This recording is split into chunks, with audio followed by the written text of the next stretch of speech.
For a little while he was just holding her aloft as they hugged, and then she asked, "Are those signed papers?" He turned them towards the counter. "Yeah.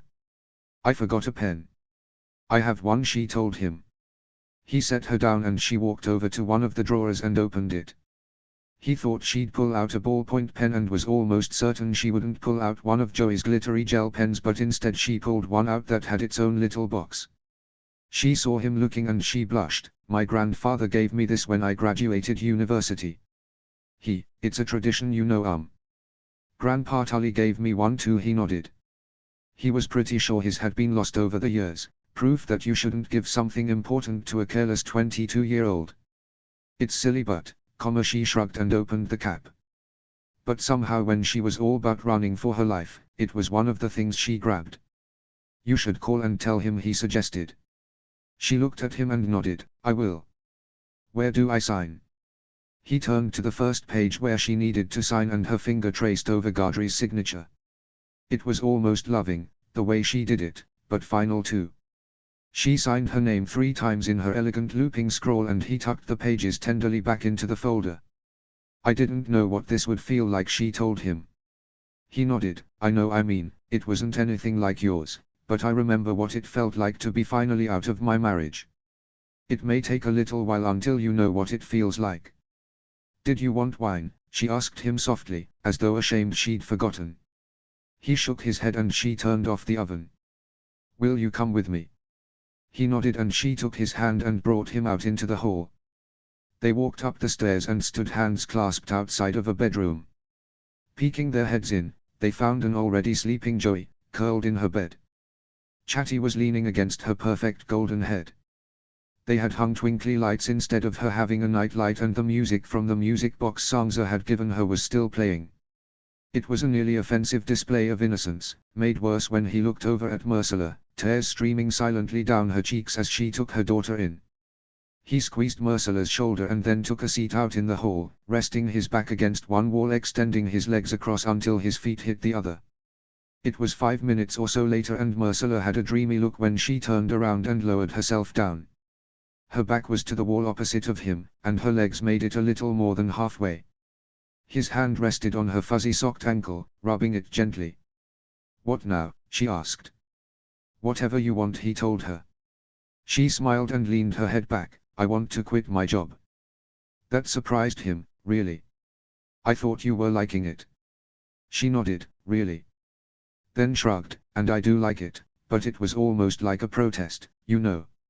And I think until I find something I want to commit to, I want to commit to her." "That makes sense," he agreed. "And I want you to give up your nanny," she told him. "Done. What's next?" he joked. She grinned and jabbed his thigh with her toe. "I mean it. She's sweet and all, but she gives you every excuse in the book not to be here. And you know I'll make them do their homework." He rolled his eyes. "I'm not worried about their homework, Elle." She didn't quite meet his and said, "I think they'd prefer to be with me." "I know they would," he agreed without hesitation, "but they are a lot, and that's 3 kids worth of activities and you and Joey deserve some time to get settled." "Tuesdays and Thursdays are difficult for her," she told him, and then glanced at him and shrugged. "She told me." "Tuesdays and Thursdays, huh?" He raised his brows. She nodded and he saw that she was holding her breath. "That's what you want?" She nodded again and without humor in his voice he repeated, "Done. What's next?" A slow smile spread on her face, and she said, like she had a balloon close to popping in her throat, she said, "I don't know." He grinned. "Perfect." She leaned her head against the wall and asked him, "What about you?" "I want to quit my job," he said. She rolled her eyes. "Rob?" And then straightened up. "Wait, you're serious? But you're so good at it." "Thanks," he scratched his cheek. "I don't know how to tell you this without it making you feel things." She grinned. "What was your first indication that my emotions are heightened?" He chuckled and said, "I don't want to give up being a lawyer, but I don't know, ever since I've taken on your case, I've been thinking a lot about the ones that take up so much of my time. People who have everything fighting over nothing, mediating pettiness. And I don't know, something your grandfather said to me when he was here." Her brow knit. "He really respects you." "I know he's not good at showing it, but he does." He shook his head. No, it's it was something he said about you. Basically that you could have gone to any lawyer in the country but you chose me. And I'm so honored that you did. But I guess it got me thinking about all the people that don't have your options. You know, who is helping them and their kids? Her eyes softened. I don't know. But it should be you. His heart swelled, and he nodded. I'll need some staff, and I'd want to do most of it pro bono, or at least largely reduced. So, I'd have to figure that out. I mean, I'm lucky the boys are set and I'm set thanks to some very tightly pursed ancestors. And you all could live in a one-bedroom apartment and they'd be just as lucky, she told him. Something like déjà vu hit him then, not quite a memory, but a memory of a thought, maybe. Something about Roslyn, and the way she thought they never had enough. Then she noted, and I don't think you necessarily have to worry about that. This feels like the sort of organization that people would want to support. I know I would anyway, and the best fundraiser in the North, if not the entire country, happens to be my best friend. So, I can put in a good word for you.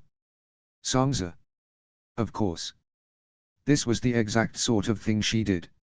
She would know people not only who wanted to help fund it but would know how to start it, recruit for it. He bet he could get Castle on part-time, maybe even to run a part of it. I may take you up on that, he told her. She smiled. What else? Their eyes met and he felt his cheeks warm. Seems like enough for one night, he mused. Yeah, she nodded slowly. But can we sit here a little while longer? He rested his head against the wall and felt the comforting warmth of her leg as she pressed it against his. Sometimes they were looking at each other, and sometimes only one of them was looking at the other. Mostly, they were lost in thought, or at least he was. When it was nearing the time that JJ really had to be in bed, he said, I should go. She nodded and he stood up, prepared to let himself out, but she held out her hand. He pulled her up and she kept hold of his hand. Her eyes were on his as she leaned her back against the wall. His heart started racing as her other hand went to his chest, moving up, until her fingers were against his neck and then up to his ear. She stroked it in a way that made him understand why Grey Wind groaned when she did it to him. His eyes closed and his free hand braced himself on the wall. Rob, she whispered. Elle, he whimpered. I haven't done this in a long time, she confessed. Maybe ever. You're doing a really good job, he tried to laugh, but he couldn't really manage it. But you're not coming closer, she pointed out. His fingers tried to dig into the wall, and his head leaned towards her, but he shook his head. I don't think that's a good idea tonight. Why? She asked softly. He couldn't look at her. He had to look at her. She was so beautiful, so consistently stunning, that he should have been inured to it, but he wasn't. Not even slightly. Her pale green eyes looked up at him, her cheeks rosy, her lips slightly pouted. And he reminded himself, because I think that there are a lot of emotions right now, and fuck, Elle. Her fingers had moved into his hair, her fingers scratching against his scalp. His lips went to her palm, to her wrist, kissing up her perfect little arm, to her neck and jaw, and caught her lips for a brief moment, his fingers smoothing into her soft hair. His forehead rested against hers, his fingers interlacing with hers. I think some of this is you feeling relieved or grateful, or... I am grateful, she interrupted. I'm grateful to you and I will be for the rest of my life. I'm grateful to Castle, and my grandfather. To John and Sangza and Jilly and Judge Lewin. But you're the only one I want to kiss. He almost took her lips in his, but his breath cracked and he reminded himself that he wasn't a teenager, that she wasn't some girl he wanted. It's not the same, he said. Rob, she backed away slightly. It's all right if you don't want to do this now, or ever. But, please don't tell me what I'm feeling. He sighed, his eyes closing, realizing how many times that must have happened to her. How many conversations were finished for her. Yeah, he agreed, I want to. More than almost anything. I just think that you and I'm too serious about you to rush things. We're too intertwined. Our kids. You're right, she said, her fingers releasing his hair and resting against his chest. She shrugged, a blush running up her cheeks. You just asked what I wanted, and I didn't know how to tell you. He loved her so much. It hurt. He stroked her cheek, his eyes on hers, and leaned in slowly, less for her and more for himself, and touched his lips to hers. She sighed against him and then her lips pressed back briefly. They pulled away and he promised, "I'm going to be here." Her eyes softened and she nodded, "Me too." He stroked her hair and kissed her temple. "I should go, but can I go in there for a second? I'll be quiet." She smiled weakly. "Chatty won't, but yes, you can go in." He walked into Joey's room, and Chatty woke immediately. The cat looked rather pointedly at Joey but didn't say anything, his tail swiping possessively against her neck. To placate him he pet his head as he sat down on her bed, pulling her covers up a bit higher. There was nothing he could say to her sleeping form that didn't feel trite, insignificant against the insurmountable love he had for her, and the overwhelming surge of parental devotion he felt, the satisfaction that Gadri had all but given up the right to call himself her father. Her eyes fluttered and selfishly he wanted her to wake up, just for a moment, to see the way her features would smooth out of concern when she realized it was him. She didn't, though, and with a stroke to her hair he stood up and left the room. Myrcella was standing in the doorway, and as he reached her he took her hand in his and kissed her knuckle. "I'll let myself out," he told her. She nodded and he went by her and headed for the stairs. As he was about to walk down she said, "Rob." He turned and looked back at her, and she said, "There is one more thing I want." "Anything," he told her easily. "I know it's after hours and I hate to ask," she prefaced in her gentle voice, that hardened when she said, "But send those papers back to him tonight." Notes. I've waited so long to get here. Chapter 22. Notes. See the end of the chapter for notes. Chapter text. He hadn't realized how tense he had grown, until Myrcella's case was over. He had woken the next morning early, after sleeping like a rock from the moment his head had hit the pillow, and realized that his back and neck hurt from the way his muscles were uncoiling. Had someone asked him as he trudged through the snow that night if he thought he would get a good night's sleep, he would have laughed. After kissing her, even as little as he had, he would have thought sleep would be impossible. The relief though had taken hold. Mostly it was relief about her and Joey. The fact that they were free, that he hadn't let them down, that he didn't have to pack up them and the Stark clan and all the dogs and make for the northern border. There too though was relief about him and Myrcella. "You just asked what I wanted, and I didn't know how to tell you."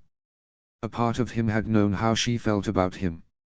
There had been that crackling energy between them as of late, but it went further beyond that, the way she curled into him and told him that she needed him, the look in her eyes when he'd dance with her to Sam Cooke, 100,000 moments that all added up to her wanting him as he wanted her. Still, it was a relief to know for certain. A relief and a torment. It had only been a few days, but all that cautious patience was withering. They had spent the next day together with the kids, the drives entirely unusable. There had been lots of movies and comfort food and Myrcella's smiling eyes when he'd grabbed a bottle of champagne from the basement because a celebration was called for. While Joey and JJ were building a pillow fort, Will had sat him and Myrcella down and asked them exactly what it meant for the case to be over. Myrcella had patiently answered all of his questions, walking a balance between not treating him like a little kid who needed to be protected and not misunderstanding the maturity of his questions and telling him too much. He wouldn't have been able to have navigated them so deftly, but though she had lost a need for it, she had not lost the ability to mince her words. He knew what it was like for feelings to go, or not even arrive, because of the boys. The way Roslyn was with his children made him lose any love he had for her. It was impossible to fathom, being a parent, being their parent, how their mother couldn't seem to even love them even if the mechanics of motherhood weren't for her. With Cecily and other women that he had gone on a few dates with, it was not being able to picture it that had ultimately stopped him from moving forward. Or at least, that was the thing he was able to put his finger on. He knew that he couldn't fall for anyone that wouldn't be a good presence in his boys' lives, his heart just wouldn't allow him to entertain it. What had snuck up on him was how much he loved watching Myrcella be a mother, or perhaps just be herself in such a way that made her a wonderful one. She, who had every reason in the world to have learned bad behaviors, was one of the best parents he knew. It was more than instinct, or her inherent goodness, it was something that she worked on all the time. She treated it like it was the most important thing she would ever do, and that determination and devotion was something in her that he could relate deeply to. When Will had finally been satisfied and went to join Joey and JJ, he and Myrcella hadn't really known what to do with themselves. The night before hung between them, and the truth was he didn't know how to proceed. He had spent so long wanting her and trying to hide it, that he hadn't given much thought to what it would be like when he wasn't. A part of him had believed, stupidly, that he would be able to wait until some magical time when they were both in a place to just fall into a relationship together. That wasn't realistic though, and probably fed into Myrsilla's idea of his savior complex. They were both parents, divorced parents with children who couldn't bear to be let down by another adult in their lives. They were both people, though too, who couldn't bear to be let down by another partner in their lives. That was the difference though, the partnership of it. It was something he had never had with Roslyn, and something Myrsilla had never had with Gardry. He didn't want to fall into place with her, he wanted them to make their way together. It reminded him of something that his mom had told him once. He had been too young to really hear it at the time, it fell on the deaf ears of a 17-year-old with a D1 football scholarship and all the female attention that went along with it. She had told him that her and his dad had built their relationship brick by brick. Back then, it had sounded tedious. Now, it sounded sturdy. And more than that, by building it slowly, they could create a relationship that looked the way they both wanted it to. And that meant not having the conversation all on his own, as he had been doing for fear of bringing his feelings to Myrsilla far too early. So, he'd decided to ask her out for dinner. Not a date, necessarily, but a dinner just the two of them where they could talk properly without fear of one of the kids running in. Maybe he would ask her tonight, he would feel jittery until he did. He turned down John and Sangsa's driveway, parking behind Myrsilla's SUV. She had brought the kids over earlier, because he had gone to meet Theon's new girlfriend. When he let himself into the house he heard chaos immediately and smelled the fire in the living room. He walked in and found Kitty and Joey sitting in one of the big armchairs, making the bracelets they'd been giving everyone ever since Kitty got the kit for her birthday. "Hi Uncle Rob." Kitty greeted him and then gasped as one of the elastics pulled off. "It's okay," Joey promised, "hold it there, I'll help you." "Hi Rob." "Hello hello," he greeted them, plopping a kiss on each of their heads and leaving them to it. He went into the den and found Sangsa and Myrsilla on one of the sofas, each holding a mug. "Hi Robbie," Sangsa greeted him. He was kind of speechless though when Myrsilla turned to look at him. "Hi," she smiled. He waved stupidly. She had cut her hair. He had loved her long golden hair. The softness and the way it looked when she pulled it up revealing her elegant neck. The way it would fall over his hand when he hugged her sometimes. He had imagined how it would be to be surrounded by it when she was on top of him. If someone had asked whether she should cut it, he would have said no. Not that anyone would or should ever ask, and thankfully they hadn't. It went to just below her chin now and it made her look sophisticated with her thin black turtleneck. "What do you think of her hair?" Sangsa asked excitedly. He started, yeah. Exactly the reaction I was going for," Myrsilla teased, touching it self-consciously. "The girls egged me on at the salon this morning." Sangsa shrugged, there may have been a coordinated chant. He chuckled, imagining the other women at the salon looking as Kitty banged her fists on whatever surface she could find. He couldn't really say much about it with Sangsa in the room, and certainly couldn't do what he wanted to, which was to run his fingers through it as he kissed Myrsilla's neck. "Where are the boys?" he asked them. Sangsa shook her head and Myrsilla giggled and explained, "Downstairs with John. He got a new video game system." "Oh really?" He couldn't help but be excited. "I might." "Actually, Myrsilla interrupted, "if it's okay, I was hoping to take you somewhere before it gets dark." "Oh," he nodded and shrugged sheepishly, "yeah, I didn't really want to play anyway." The girls laughed at him and Myrsilla stood up. Even a month ago she would have apologized for taking him away, or been double-checking with Sangsa that it was okay to leave Joey with her, that they would be right back, that they could pick up anything that she needed while they were out. Now though she just took Sangsa's mug and pressed a kiss to her cheek. As she turned around their eyes met and she blushed slightly and smiled at him. He smiled back and she lifted the mugs. He nodded and she went by him towards the kitchen. He waved at Sangsa who waved back. There was something in her eyes though. "You okay?" he mouthed. She gave him a small smile and nodded, so he followed Myrsilla into the kitchen. She was putting the mugs in the dishwasher and turned to him with a smile. "How's Theon's girlfriend?" she asked. He grinned, she was very nice to me. She giggled, keeps him in his place. He nodded, oh yeah. But no, I think you'll like her a lot. She seems pretty in it.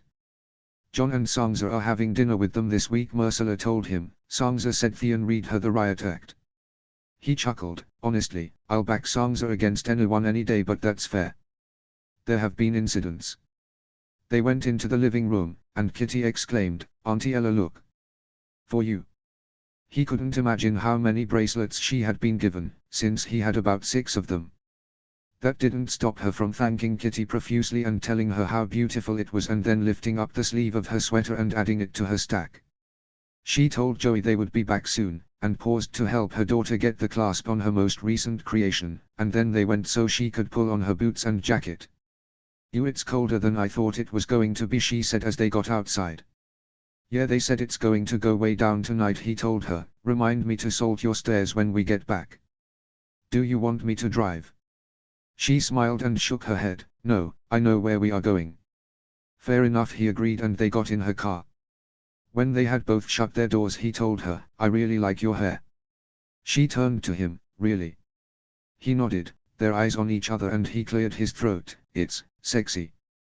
Her mouth dropped open slightly and she smiled and then tried to stop herself, and then her nose scrunched. "Sexy."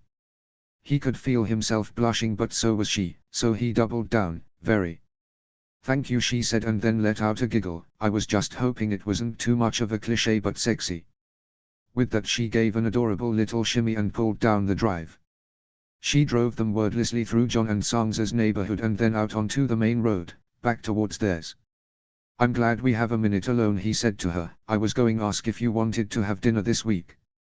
She nodded, her eyes on the road. "Yeah, I was going to see if you guys wanted to have dinner Tuesday. I'll have the boys all ready." "Oh, no," he said, "I meant just you and me." "Oh," she said, putting her blinker on but not turning. "Just you and me? I just thought it would be good for us to have some time to talk just ourselves, but I guess we're doing that right now." "And Rob," she interrupted with a smile, glancing over at him briefly, and then turning right, down a street a couple blocks away from his house, "you don't have to convince me to have dinner with you."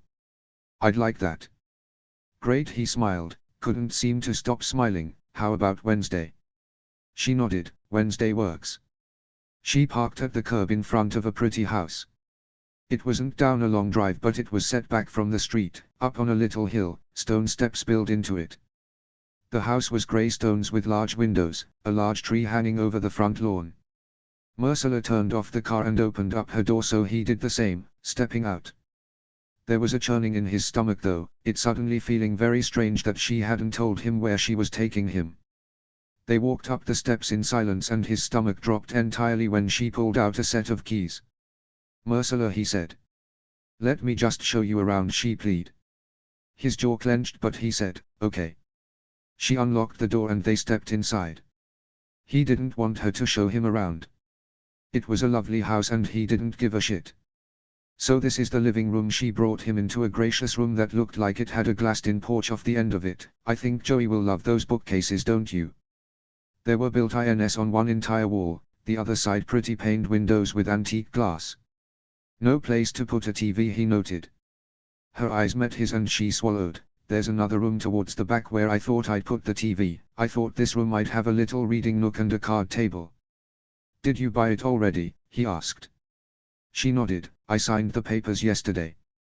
"Big week," he determined. "Please don't make me feel bad about this," she said. "Whatever you have going on in your head about what this means, you're wrong.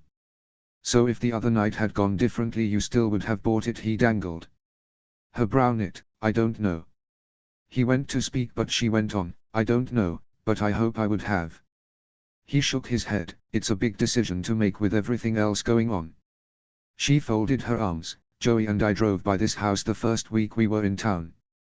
We were coming back from touring her school and I was stalling on returning to John and Sangza's and she gasped and said, 'Mommy, look, it's a happy house.' I called a realtor that afternoon. I met with the owner a week later. He's a retiree who lost his wife and has been looking to move closer to his children. I offered to buy it then and there, but he seemed to understand there were other things going on and he told me he wasn't in a great hurry, to give myself some time." He shrugged, and you never wanted to mention that. Your guest house was always supposed to be temporary, she reminded him.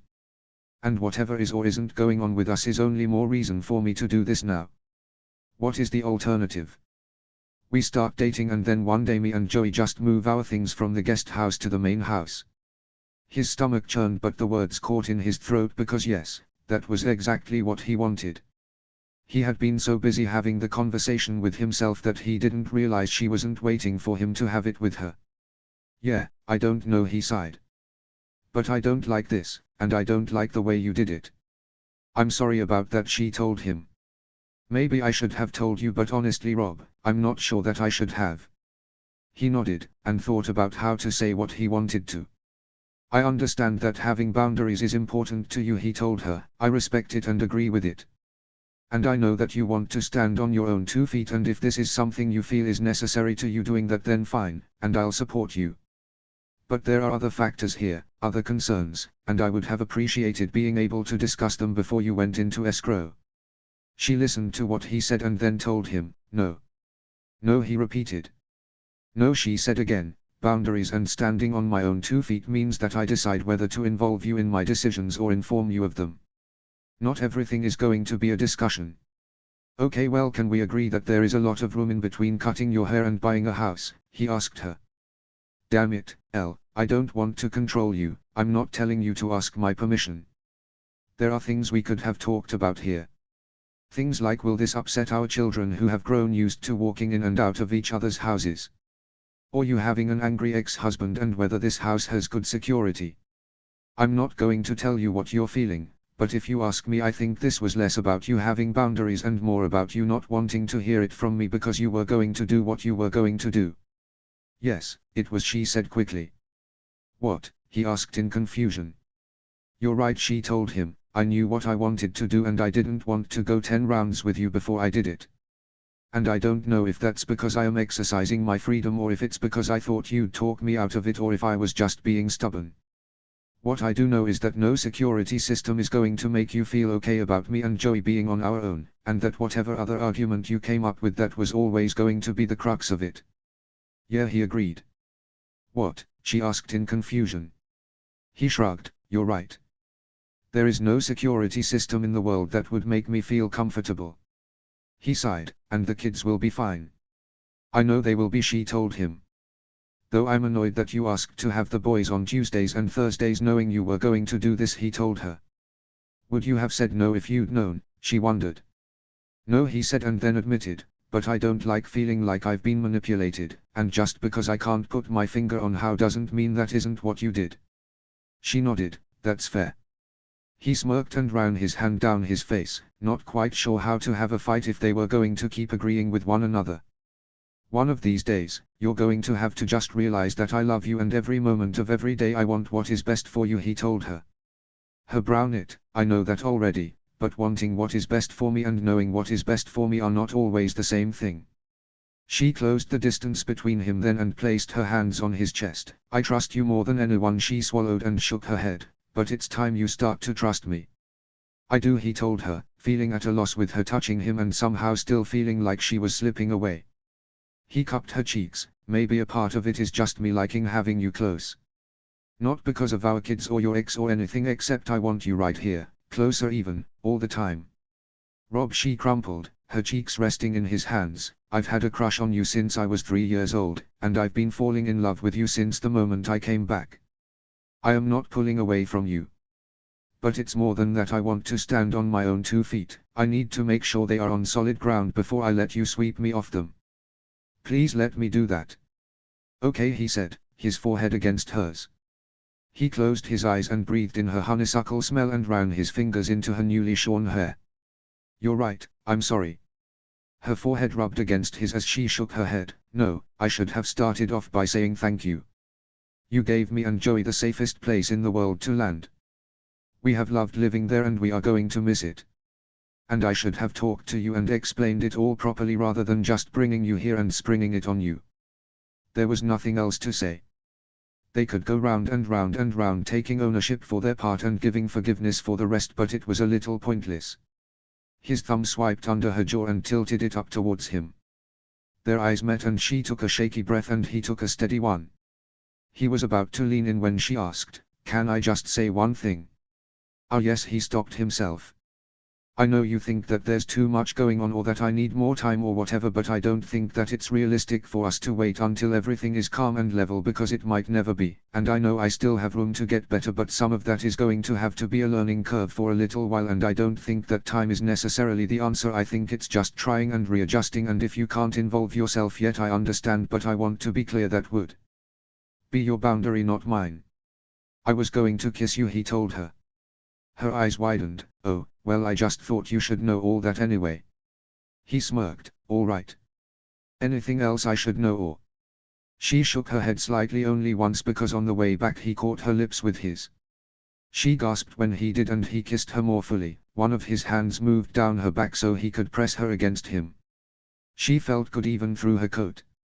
He felt her raise up on her tiptoes and wrap her arms around his neck. "I know I said I need some time before you sweep me off my feet, but it's okay if you lift me a little, she teased. He chuckled against her lips and lifted her up. She pressed her lips to his again and again in gentle, loving, exulting kisses, and his heart swelled at her adoration. He cupped the back of her head and held her to him so he could deepen the kiss, releasing his own adoration after what felt like a very long time. She smiled as they parted, rubbing her nose against his. "I can't believe you thought I bought a house because you wouldn't kiss me," she giggled. "I mean, if I had known that this was how you kissed, maybe I would, but still, get over yourself." He kissed her again just to feel the way her body melted against his, just because he could. "Besides," she pulled away, "I've always handled your rejection with grace." "What are you talking about?" he asked, trying to kiss her before she could answer. "The last time I tried to kiss you and you brutally rejected me." She pulled away. "Brutal? You're not talking about the ski trip, are you?" he asked. "I believe I am," she nodded. "You were 15, he all but shouted in her face. "You were a child." "I was 17," she pointed out, which actually sounded more accurate, and very mature for my age. He laughed. "I think you told me that at the time, actually. You had examples, now that I think about it." She laughed, a blush running up her cheeks. He set her down but didn't let her go, and she took his hand in hers and lifted it so that she could settle his arm around her shoulders. She started walking him through the downstairs of what he had to admit was a beautiful and charming house, that was, as Joey had determined, very happy seeming. "The point is, I've always handled your rejection beautifully," she told him, snuggling against his chest as they walked and saying against it, "but it's better when I don't have to." Notes. How are we feeling? Also, let me be clear, Merciless hair is like a lob, it isn't super short. Chapter 23. Summary. Hey all, I'm back. I know it's been a long time since I updated this story, but I got the inspiration to return to it thanks to Sugar Rhubarb. I'm not addressing it in individual comments, but I was really discouraged after the reactions to the last chapter. I know everyone wants a happy ending and I get that this story isn't important, but I had tried to be really measured with it throughout, and I was disappointed at people's reactions saying that it was silly for Mercilla to buy her own house. It felt kind of dismissive of the story I was telling and the journey I'd been showing her on. I'm not saying that to make anyone feel bad or because I want explanations, I really do not. I just wanted to explain one of the reasons that I really lost steam with this story. Anyway, I have a plan for the rest of it, and as you'll see after this one, there are only 2 more chapters to go. The action is definitely over, but I know the way I want to send off this sweet blended family and decided the story deserved a proper end. Hope you all come back to this one, but honestly, if you aren't a fan of decisions being made in it, I respectfully do not want to hear them, no matter how playfully they might be delivered. Chapter text. The lights were warm as they spilled out of Mercilla's windows. Rob shut off the car and walked up the steps, the salt crunching underneath the soles of his shoes. The railing was sleek with melted ice, but it was a false thaw. March did this to them every time, had ever since he was a kid, and even now he had to remind himself not to be taken in by it. Chatty was sitting in the windowsill. It was his favorite spot in the house apart from Joey's pillow, where he could watch the goings-on of the neighborhood, his tail swishing this way and that until he decided to go and look for attention. When Chatty caught sight of him, he opened his mouth in a shout, and then Greywind's face appeared next to him. Unlike the cat, his dog smiled at him through the window, his tail wagging, but he let out a bark to alert the others. A moment later, he saw JJ skid by the window and then the front door was opening right as he got up to it. "Dad, guess what?" he greeted him. "What, buddy?" he grinned. "I got a 100 on my spelling test." JJ told him. "No way." He went and lifted him off the ground, holding him in a bear hug. "I'm so proud of you." On his last report card, in spite of good grades and rave reviews, his teacher had noted that JJ's spelling needed improvement. Like showing his work on a math test, or learning capitals when he could easily look them up, spelling had fallen into the category of detail-oriented work that JJ didn't really focus on. While he hadn't given him a hard time about it, JJ had looked at Will and Joey's blemish-free report cards and decided that he wanted to improve all on his own. It was the first time he had noticed the kids falling into birth order patterns, JJ the middle child always afraid of being unnoticed or left out. "So is Ella," JJ told him. "She has it on her fridge. She said she would make you a photocopy though." He chuckled and nodded, closing the door behind them. Marcella deserved to have the test up on her fridge. Every Tuesday and Thursday when she had the boys she set aside time to work with him on it, alone. Joey and Will were to occupy themselves or each other during that time, both so that JJ could focus and get the one-on-one time he craved with her. "All right, but I get the next one," he told him. "Deal." JJ nodded, then tilted his head and said in his ear, "But you might have to steal it from Ella." He chuckled. "I can do that." Setting his son down, he pet Grey Wind and took off his wet shoes, hanging his coat up in the front hall closet. There was a fire going in the living room, but no one in front of it, and he walked through the house with JJ into the kitchen where he imagined Marcella, Joey and Will were. "Hey," he greeted Will, who was staring at the stove, holding a wooden spoon in his hand, seemingly unsure of what to do with it. Will nodded at him and said, "Ella told me to watch the soup." "What does that mean?" He smirked. "Is it doing anything interesting?" Will rolled his eyes and he went and joined him at the stove. Taking the spoon from his hand, he stirred the soup once, making sure nothing was stuck to the bottom, and then lowered the temperature slightly. "Dad, the soup is green," JJ told him. Looking in the pot, he confirmed, "Yeah." JJ winced. "That's weird." "Have some faith, buddy," he patted JJ's shoulder. Even still, when the boys turned away, he took a small taste. It was familiar, but he couldn't place it. Delicious, though, like everything Marcella made. She was taking great pains to expand his boys' palates, and while she provided fan service like their Auntie Sangza in the form of chicken and beef, she had gotten them to appreciate and even to request a number of vegetarian meals. He wasn't sure this would be a hit with them, but it was with him. "Where are the girls?" he asked them. "Picking out an outfit for Joey tomorrow," Will told him. Tomorrow was a big day. Joey's first playdate at someone else's house, apart from John and Sangza's or his. Jilly and Sam's daughter Lena and she had become friendly when they had all had a big dinner, and while Lena had come over to play here, and she and little Sam had come with their parents to his house with everyone, Joey had yet to spend time at the Tali house. Marcella thought that Joey's comfort with Jilly, who had spent so much time with her during her evaluation of Marcella, would make it the most low-risk first playdate. Even still, he imagined Joey was nervous and this sort of preparation always helped her be less so. And much to his perpetual surprise, so did he. He told the boys he was going to go offer his expert opinion and made them promise not to burn down the house. They both rolled their eyes at him but nodded, and he walked up the back kitchen stairs to the second floor. Joey's bedroom door was open, but he knocked anyway.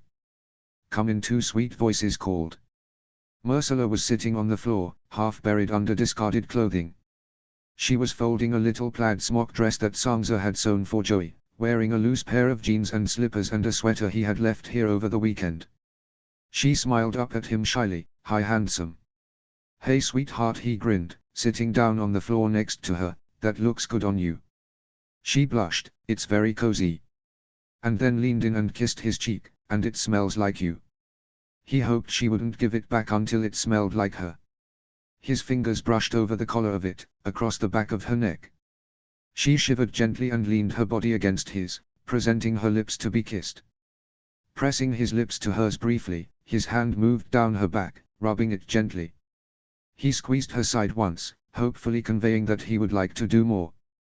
They had been dating for about 6 weeks, and while their kids had known about 2 weeks in, it had taken Marcella another 2 before she was comfortable kissing him in front of them. He didn't think the kids minded much, but even still, there was no need for them to make out in front of them either. Joey appeared from inside her closet, her eyes widening when she saw him. "Hi honey," he smiled at her. "Hi," she smiled and then looked at Marcella and then him. Did JJ give you his news?" He squeezed Marcella's side again and said, "You mean about his spelling test?" Joey nodded excitedly, jumping up and down. "Isn't it so exciting? He did so well." "It's very exciting," he grinned. "You know what else is exciting?" "What?" Joey asked. "Your playdate with Lena Tali tomorrow," he said. She smiled and nodded and then looked down at the outfit she had just put on. It was a miniature of one of Marcella's, a soft-looking cream sweater and dark brown corduroys. Opening her mouth to say something, she closed it again and walked over to him, climbing into his lap. "Lena is really nice," she told him. "And she has a kitty too. Did you know that?" "I think I did know that," he said. "Do you think Chatty will be jealous?" Joey let out a single giggle. "Maybe." She looked at Marcella, who nodded at her and then up at him. "Rob, could I ask you a favor?" He would give her every vital organ in his body. "Of course," he said. She got out of his lap and went around the little table where the tea set Tywine had gotten her was laid out, proof that she had convinced at least one of his boys into sitting with her that afternoon. She took very special care of it, which was good because it was from the 18th century, so if it was out he knew it had been recently used. Going to her desk, she grabbed a notebook off of it and a pen. Bringing it over to him, she flipped open the first page, where he saw Mommy and Marcella's telephone number written. "Would it be okay, can you please put your number in here?" she asked. Before he could say anything, she explained, "Jilly is going to take very good care of me and she has Mommy's number and yours and Auntie Sansa's and Uncle John's. But Mommy thought I might feel better if I had hers too. And can I please have yours? Just in case. I won't bother you at work." There were a lot of things he could have said, but all that came out was, "Why not?" Joey looked at him wide-eyed and then smiled. "Well, I could call you sometimes." He took the notebook and pen from her and wrote his name in big letters and then his telephone number as clearly as possible. "Whenever you want," he told her, handing it back to her. "I'll tell Lewis to put you through right away, just like calls from the school and your mommy. Now let's take a look at this outfit. I think it's a winner." "Me too," she smiled, "it's very cozy." Marcella held up her hands. "A fine choice. Now why don't we get you in your pajamas so that we don't get soup all over this sweater?" "Okay, Mommy." Joey agreed. With that, she hopped away and set her notebook down and pulled pajamas out of her drawers. "You couldn't have shown up 12 outfits ago," Marcella teased. "Sorry," he grinned. "And on top of it you gave your number to a younger woman right in front of me," she smiled, wrapping her arms around his neck and getting up on her knees. Holding her body to his, he felt her smoothing circles over his back. "She told me she'd feel better if she knew she could get in touch with you. Do you have any idea how much she loves you?" He squeezed her back, burying his head in her neck and pulling her into his lap. Marcella stayed there for a moment and was about to get up when Joey came back around the corner and held out her hands. "Wait, please." Dutifully, he and Marcella stayed put and Joey returned with the vintage-looking camera that Kitty had given her as a birthday present. Joey loved her so much that Kitty had insisted, and the two of them had spent the better part of an afternoon decorating it with stickers. Holding it front of her face, she said, "Smile." He and Marcella pressed their cheeks together, smiling for her, their arms wrapped around each other. Joey had a scrapbook going, and he imagined that picture would find its way into one of the pages. Right before his eyes, he saw himself finding it with her as they packed her up for college, looking at how young and beautiful Marcella was, how happy they were at the start of everything. He didn't see it like others pictured winning the lottery, it was like he was seeing into the future, because that's where this was headed, and while the kids hoped for it, he and Marcella knew it. They had a ways to go. In some ways it felt as though they had been together forever, his feelings were so strong and sure, but every day there was a reminder that it wasn't the case at all. That this was new, and though they had a steady foundation, their relationship itself was tender and delicate. Both of them had bad habits to overcome, blind spots in their trust they were not aware of. Their physical relationship was slow but rewarding, as Myrcella learned to trust not only him, but also herself, and her body, once again. Myrcella blinked against the flash and then squeezed his shoulder, standing up. "Oh, I forgot to tell you," she said, "you're making grilled cheese. Run Joey, run." With that Myrcella sprinted out of the room, leaving a giggling Joey behind. He stood up and offered her his hand, and they headed out of the room, giving her a twirl in her footy pajamas. They headed down into the kitchen, where JJ was sitting up on the counter eating a carrot out of the salad bowl as Myrcella was pulling out cheese from the fridge. Rolling up his sleeves, he got to work, giving each of the kids a job. While they focused on that, Myrcella got them set up in the dining room, where the kitchen table from his guest house, and Winterfell before it, sat always extended at least for 6. Soon they were all gathered around it, Ghost asleep underneath and Chatty deigning to lay in the windowsill near it. "So Dad," Will said. Everyone started laughing, assuming he was doing an impression of Myrcella's impression of him. Will colored though, and he tried to keep a straight face when he asked, "What's up?" "I got invited to a birthday party." Will asked him, "For next weekend?" "Okay." Rob nodded. "Is it Friday or Saturday night?" "Friday," Will said, "so it won't get in the way of skiing or anything." He nodded. "Okay, whose birthday?" At this Will turned bright red. "Daphne Cooper." "Dio." He nodded. "All right At this, both Joey and JJ fell into their throat-clearing impressions of him. He couldn't help but grin, at the normalcy of it all. His oldest son was nearing 12, right around the age where he first went to a girl-boy party. No one counted the ones from kindergarten and first grade, where the whole class was invited. This was when it started to matter, and he was going to have to refresh his talk, make it more specific rather than just the bigger picture. Myrcella winked at him across the table, scooping bowlfuls of soup and passing them around, and he wondered if she felt it too. These milestones felt different now, to him, now that there was her. Now that he didn't feel like he was going through them alone. Something told him that Myrcella would be having her own talk with Will before, steering him with her gentle hand. "Dad?" Will asked. "Oh, right." He nodded. "Sure." "Yes." "Where is it?" "Her house." Will said. "She has a hot tub. So I need to get my swimsuit out." A hot tub. He would definitely need to be dusting off his talk. "Cool." He nodded, though he was anything but. Joey wrinkled her nose. "A hot tub? What are you going to do in a hot tub for a whole birthday party? You'll get so pruny." At that Myrcella got up from the table, ostensibly because she forgot something in the kitchen, but he heard her giggle. "Excuse me, guys, I'm just going to see if she needs help." He stood up. He hurried into the kitchen and he found her covering her mouth to hide her laugh. "She has a point." He crossed his arms. "Rob." Myrcella laughed. He shrugged. "How is that even a birthday party? How many people can you fit in one of those things?" "Well, maybe a lot because they are children."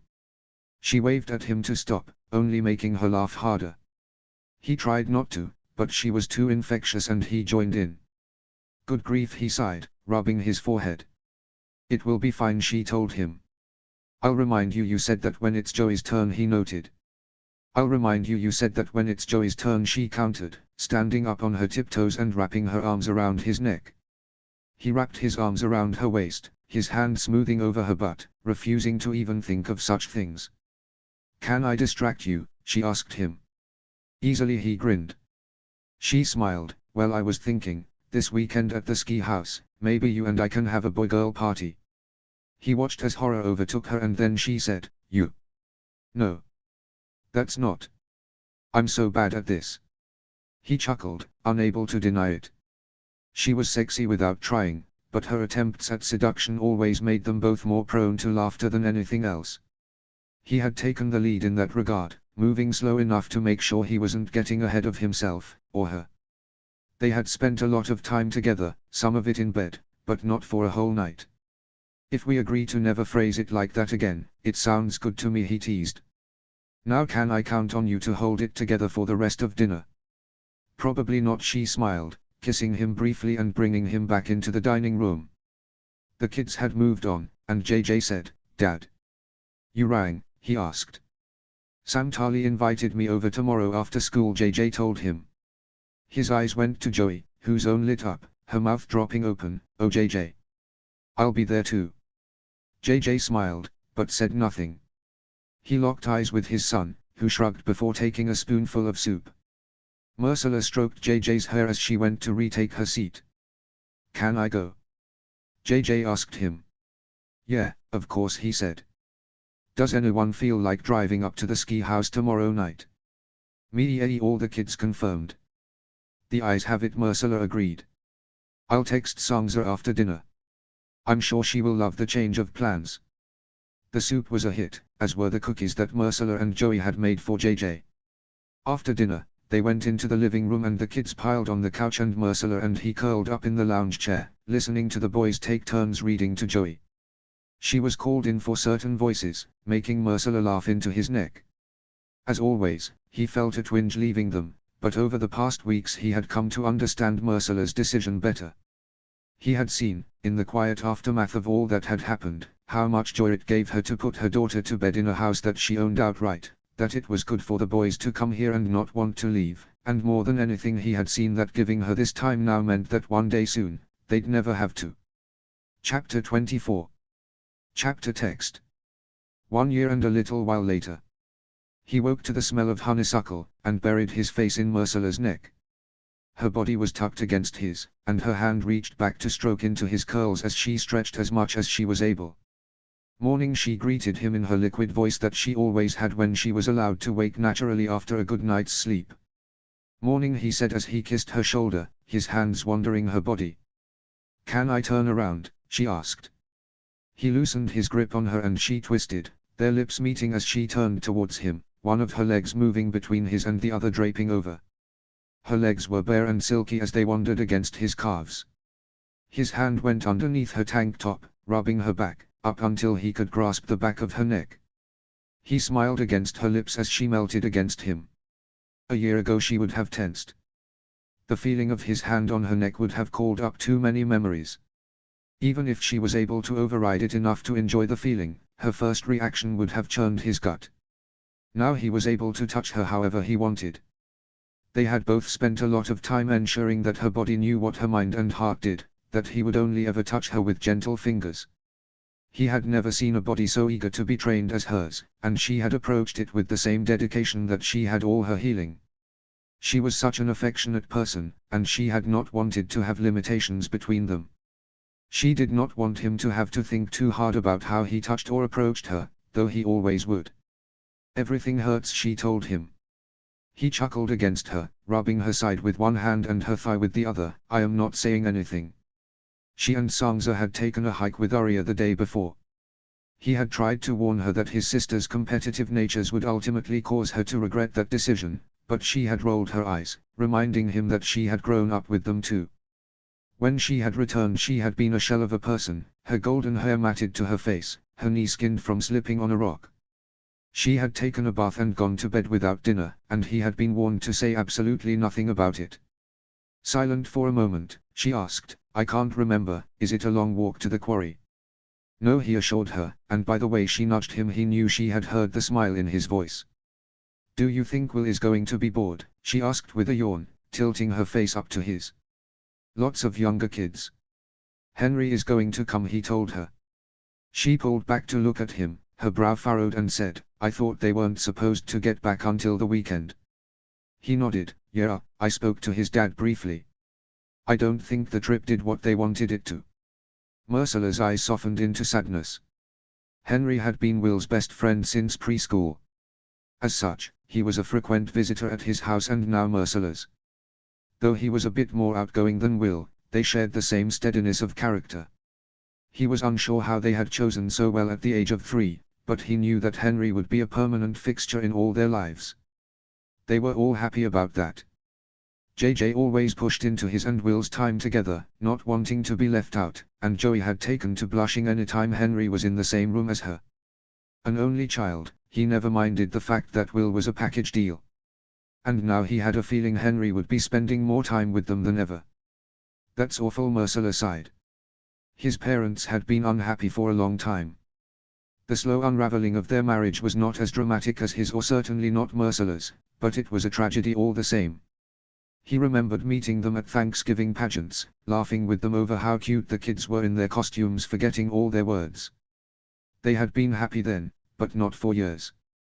This trip had been a last-ditch effort to see if they could recalibrate, and coming home 4 days early in separate cars made it pretty evident that it had not been successful. "I know," he agreed. "I thought Henry would feel better after a day of normalcy."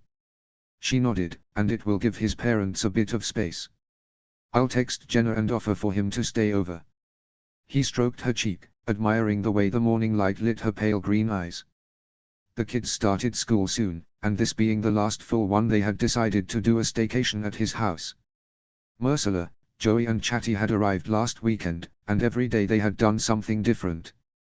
So far he was pretty sure the kids' favorite had been the one rainy day, where they piled up and watched movie after movie, and played card games and ate cake for dinner. That was his favorite too. But he hoped this weekend would top it. He was planning to ask Mercilla to marry him on Saturday night. He had been planning to ask her to marry him for over a year now, but had done his best to be patient. If all went well, on Sunday they would tell the kids and celebrate as a family. It would go well. He was sure of it. This would not be a surprise to her. They had talked about it many times in the course of their relationship. He knew that she would not want a big wedding, and neither would he. They would both give up their houses and move into a new one. Or an old one. He had approached the buyers of Winterfell earlier in the summer. They were aging and their kids weren't visiting in the way they had expected they might when they bought such a large estate. He had spoken to his siblings, not wanting to upset any of them by purchasing it when they had all let it go. The relief in all their faces at the idea of it being under Stark ownership once again had convinced him it was the right thing. He was waiting to make things official until he could talk to Mercilla about it, but he was hopeful. He had seen the logic of not moving into one of their houses, but Winterfell had belonged to her as much as him. Lowering his lips to hers, they shifted so he was on top of her. They had learned not to do anything more than kiss in the morning, as it was always possible one of the kids was going to rush into the room ready for the day to begin, but he lingered there, his heart aching with love for her. When he lifted off her, she played dead, making him pick her up out of bed. They pulled themselves together, and she switched out her pajama shorts for joggers and pulled a sweater over her tank top. They had reached the part of the summer where the weather swung on a pendulum, and he couldn't even tease her when she pulled on fuzzy socks before stepping into her slippers. He pulled on a pair of shorts, but grabbed a sweatshirt and they left his room and walked quietly down the hall. Unsurprisingly, Will's door was shut. JJ's was open but he was fast asleep, snoring softly. Grey Wind was asleep in the hall, but near the landing, which along with her open door, told them that Joey had gone downstairs. He liked to be equidistant between all the kids, and would shift himself accordingly throughout the day and night. They went down the stairs and found Joey in the living room, curled up on the couch under a blanket with Chatty reading. Her eyes lifted as she heard them come in and a smile overtook her face. "Good morning." "Hi honey," he grinned at her as they made their way over to her. Piling in on either side of her, Joey leaned her back against him as she stroked Mercilla's hair. "You look so much better, Mommy," she informed her. Mercilla smiled. "I feel better but I'm sore." "Can I help?" Joey asked. Mercilla nodded, opening up her arms and Joey crawled into them, hugging her mom around the neck. As always, the sight of them together was an assault. "You know I'm kind of sore too, if anyone's asking," he said. Joey looked at him and giggled. "You're fibbing." Even still she and Mercilla opened their arms for him and he hugged them both, kissing Joey's head and sneakily pulling her out of Mercilla's lap and into his. Not fooled, Mercilla smiled and stood up. "I'm going to make coffee. Want to take a blanket and go read outside?" Joey nodded and looked up at him. "Do you want to?" "I'm going where you're going, honey," he promised, rewarded by her burrowing into him. A few minutes later, Mercilla came back with 2 mugs of streaming coffee. He picked up Joey, blanket, book, Chatty and all and grabbed another blanket off the couch and led them out to the back.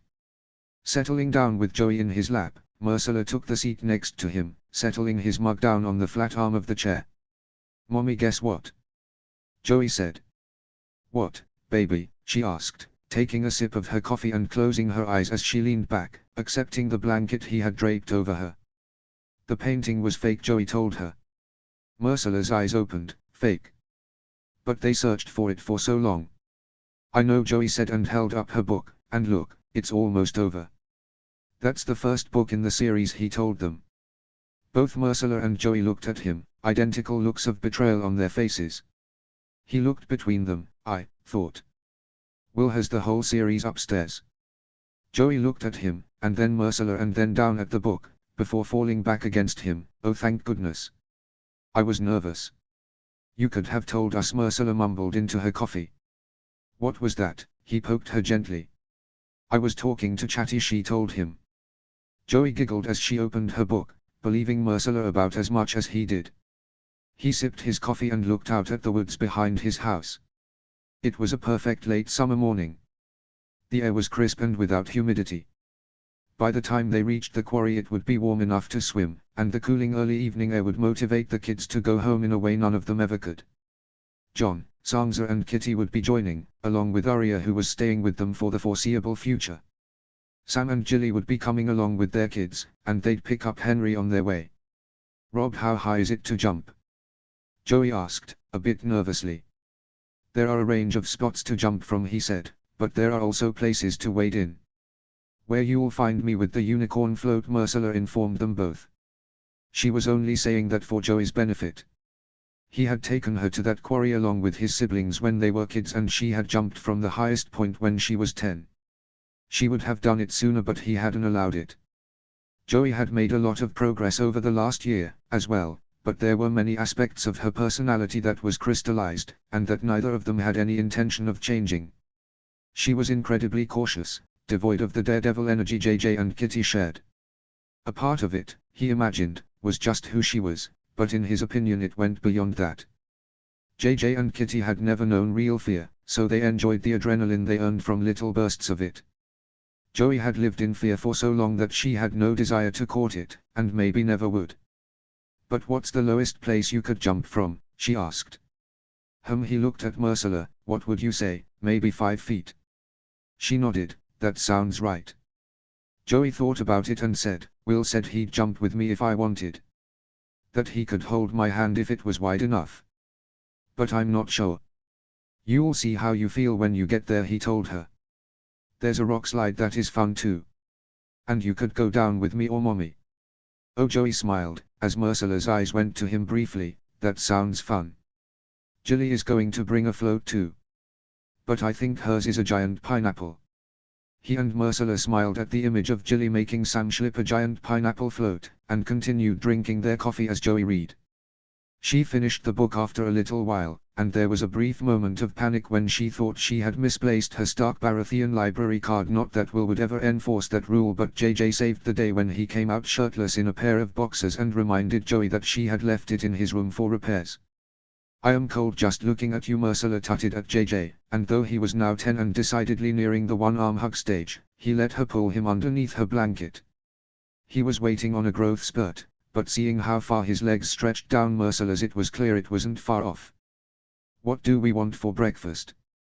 Rob asked them. Chocolate chip bagels, JJ and Joey said in tandem. He looked at Marcella, who scowled. Theon is a dead man. He chuckled. Yeah, I've made that clear. We could use some bagels for the weekend though. I can run out. Anyone want to come? I do, Joey told him. Want to take the convertible? He asked her. She looked up at him and smiled. Joey loved his dad's old convertible, just like Marcella once had and still did. Many evenings for the past 2 summers they had all piled in after dinner, ostensibly to go out for ice cream but really because they liked to ride in it. What about you, buddy? He asked JJ. Stay, Marcella whispered. What? JJ asked her with a smile. Don't leave me, she said. He giggled and nodded. I'll stay with Ella. But Joey. JJ then looked at Joey and swiped his finger over his nose. Joey returned the gesture before looking up at him innocently. He would concede 1 chocolate chip bagel each for the kids, which they would have to ration over the weekend however they saw fit. That was about as hard a line as he was looking to draw on their last full week of summer vacation. After he and Marcella convinced Joey that she could go in her pajamas, they headed to the garage. She was still too small to sit in the front seat in spite of her age, so she huddled in the back seat with a blanket over her as he drove through the quiet streets. There were a few people out, walking their dogs or running, but for the most part they had the street to themselves. A lot of people had chosen to go away this week, which was one of the reasons they had chosen to stay. They had traveled a bit that summer, all of them spending a surprisingly enjoyable week at Casterly Rock. Tywine had pulled out all the stops, and while the majority of his attention and kindness went to Joey, the boys had loved it. Will had gone hunting with him and Tywine had been impressed with his aim in spite of himself. His and Tywine's relationship was better than expected, significantly better than his with Cersei or Myrcilla's uncles. While Tywine himself was not a donor to his pro bono practice, focusing on women extricating themselves and their children from bad situations, he had connected him with some helpful people. More importantly, he silenced any attempts from his children to convince Myrcilla to move closer to them. For his part, he seemed to have a shocking amount of business reasons for visiting the North, and they always seemed to coincide with something special in his granddaughter or great-granddaughter's lives. The last visit had been for the end-of-year art show at Joey and JJ's school, where Joey's artwork had been chosen to represent the entire second-grade class. "Have you spoken to the general this week?" he asked Joey. Her giggle filled his ears. "Yes." He was very annoyed because people are incompetent, he suggested. "Yes," Joey agreed, sighing dramatically, "apparently he is surrounded by fools." He chuckled, "Poor Grandpa Tywine." "Guess what, though?" she asked. "He is commissioning me. So I'm a real artist now. He wants a full pastel of the garden I drew at Casterly Rock." He smirked, not even able to imagine how Tywine was going to compensate her. Truthfully, Joey had a somewhat remarkable talent, and it wasn't just from those who were already biased towards her greatness. She was starting oil painting lessons after school this year, and his offices were filled with her artwork. They got to the bagel shop, which had a line in spite of the early hour. He and Joey discussed their order while they waited, which was going to be an assorted baker's dozen as well as a few cream cheeses for the boys. He dramatically saved the 3 chocolate chip bagels until the end, and Joey's smile when he finally ordered them made him ask them to throw in an extra one that she and the boys could split. Walking out of the shop with the bag in one hand and Joey's hand in the other, he was stopped by a voice he hadn't heard in ages. "Stark?" John Umber asked. "John, it's been ages," he smiled. "You back up north for good?" "No, man, I wish," John sighed. "I'm down south for the foreseeable, just up here with the boys before school starts to see my old man." He nodded. "How old are they now?" 5 and 7, John told him, "and growing limbs by the day." He chuckled. "I get it. Everyone's good though." "Yeah, everyone's good," John nodded, and then his eyes trailed to Joey. John was enormous and she had ever so slightly gone behind him, her cheek leaning against his arm. She was less skittish than she had been, but still preferred the company of girls and women outside the trusted few. "And is this your daughter?" John asked him. "Yes." That's what he wanted to say. "Yes, she's my daughter. Isn't she beautiful? You should see her grades. And her art, one of the most prominent collectors in the country is after her work. But it's nothing compared to how sweet she is. You should see her with animals, and my sons." Yes, that's what he wanted to say. "She is mine and I'm hers, and I'm the luckiest guy in the world because of it." Instead though, he grinned and said, "Oh, we're old college buddies, aren't we, Joe?" Joey gave a thin yes, and he knew enough to move them along and not ask her to say more to him. "A bunch of us are going to the quarry today if you guys feel like coming around," he told John, "but we should get back." They said their goodbyes and got back into his car.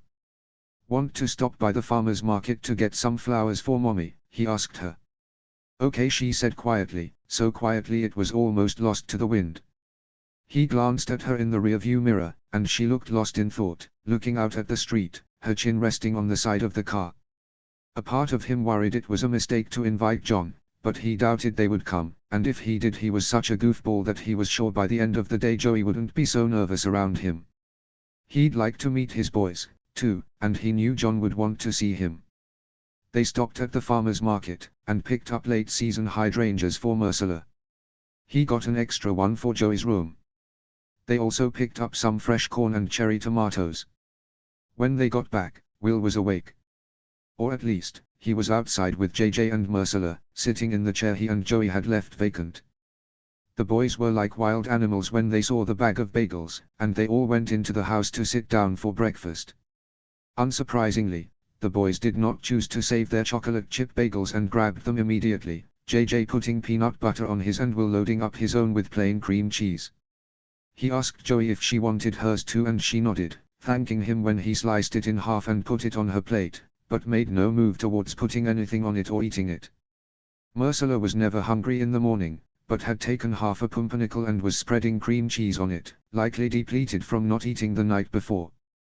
He grabbed the jalapeno cream cheese and started spreading it on an everything bagel, listening to the boys chatter with Marcella, finishing up a conversation that they had apparently started while he was gone.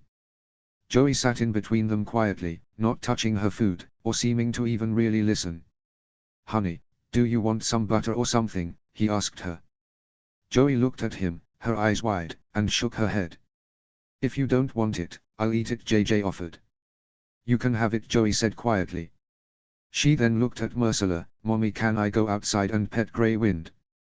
Marcella looked confused but nodded, giving a scrunch-eyed smile when she said, "Of course, baby." Without another look at any of them, she pushed away from the table and went outside. Will looked at him. "What's wrong with Joey?"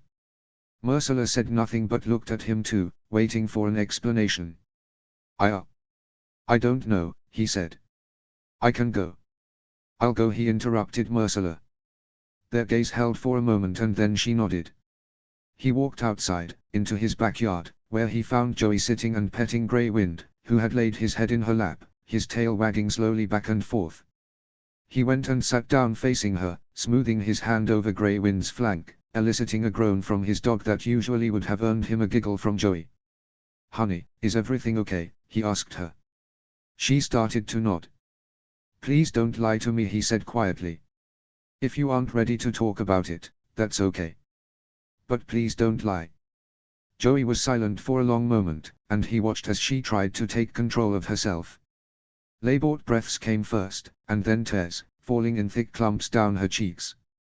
She could hardly speak, but he heard her well enough when she said, "I'm mad at you," right before her voice cracked in a sob. His heart broke, watching her so upset, knowing that he had caused it. He could not remember Joey ever being upset with him, except once when he had traveled at the start of the last school year. Even then, though she hadn't been mad at him, she had been sad. "Oh honey, I'm sorry," he said, because she was not a child who took offense easily. "Can you please tell me what I did?" She shook her head, crying even harder. "Do you want a hug?" he asked. To his surprise she nodded and then all but hurled herself into his arms. He held her to him, her arms and legs wrapping around him as she sobbed against his throat. Rubbing her back, he held her tightly to him. He wondered what he had done, but everything had been great all morning. Until they had seen John Umber. Tears filled his eyes, and he stroked her hair, trying to get control of himself. "Honey. Why can't you be my daddy?" she asked before a violent crack of a sob ran through her. Her entire body was shaking with the force of her sadness. "Why? Oh honey," he said, "I am okay. I am. I should have said yes. I'm sorry." "Then why didn't you say yes?" she asked. I'll be good, I'll be perfect, I just want you to be my daddy, it's the only thing I want." Joey, he wiped the tears from his cheeks and then took hers in his hands, making her look at him. He hadn't seen her so distraught in over a year, and he couldn't take it that he was the one that had caused it. "You don't have to be anything except you. I have loved you since the first moment I laid eyes on you, okay, honey? You are mine and I'm so sorry I hurt your feelings." Her pale eyes looked into his, but the deep trust between them quieted her instantly. Her lip wobbled, but her voice was clear when she said quietly, "Daddy." A fresh batch of tears left his eyes, hearing her call him that. He nodded and kissed her forehead before leaning his against it. "That's right, honey," he said, "I am going to teach you to drive, and take you off to college and walk you down the aisle, and be here every second in between, always." "That's good. Mommy shouldn't teach me to drive," Joey joked, and they both let out tear-filled laughs. She wrapped her arms around his neck again and burrowed into it, taking settling breaths. I'm sorry, she told him. You don't have to be sorry, he answered immediately. You had every right to be upset, and I always want you to tell me if I've hurt your feelings. But I will never do it on purpose. I know, she said. Want to know a secret? He asked her. She nodded, pulling away to look at him, and then she held out her pinky. I'm going to ask your mommy to marry me, he told her after he had hooked his through it. Her eyes widened. Do you have a ring? Are you going to get down on one knee? I do, he smiled. It was the ring his dad had given to his mom. The one she had left him in her will. The one that he had never been able to give away to Roslyn. And yes, I think I should. Don't you? She smiled and said, Mommy will like that. She looked at him and said, she loves you so much. We talk about it a lot. You do? He asked. Joey nodded. I asked her once if ever before, he nodded, not needing her to finish. She still couldn't talk about Gadri, but in consultation with Mercela's therapist they'd decided not to push her to speak to anyone until she was older. In the meantime, they were trying to make him a distant memory. But she said no. He nodded. I have never felt like this ever. And I wouldn't ask her if I wasn't all in on her and you for the rest of my life. And JJ and Will, Joey added. Yeah honey, he smiled, we are a package deal. When are you going to ask? She asked him. Soon, he told her. Like, after breakfast, she asked him. He chuckled, like in a couple of days.